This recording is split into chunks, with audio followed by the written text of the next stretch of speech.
I mean, I understand many of these are unusual, okay, but like, say, you mentioned transport and logistics, or you have those pure play infra fund. But if the call is that, things are on the mend, and say, infra is going to be a theme which will do well going forward, then wouldn't a fund manager of a large cap or a mid cap fund, anyways, be overweight on infra, and therefore you're sort of double doing his work, and you'll have, instead of having say 20% exposure to infra, you'll end up having 40%.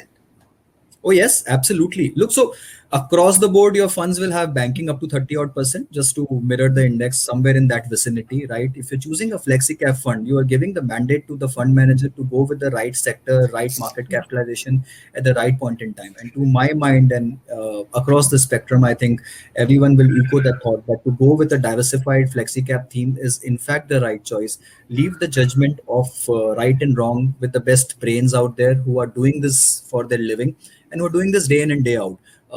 Again, sectoral to ride the tide at the right time is very, very tricky. So look, pharma and IT all can catch your fancy, but pharma came out of lull after 7 years of lull, right? And suddenly then it peaked up because of COVID and all those things. But you never know when the tide turns.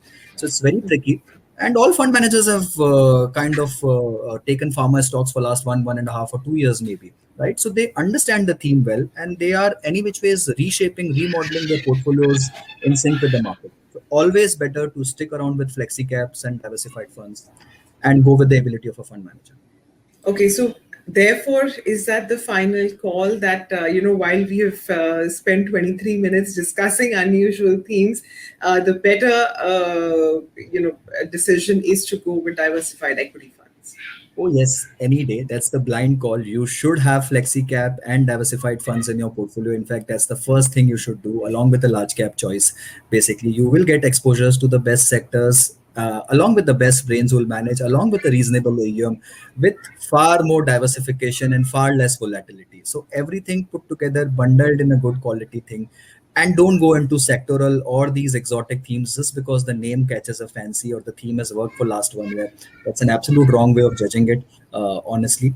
And if at all you think something is worthwhile, it's an extremely high risk zone. Go with a financial advisor, check properly whatever is the asset allocation. If it fits in, yeah, take a holy dip.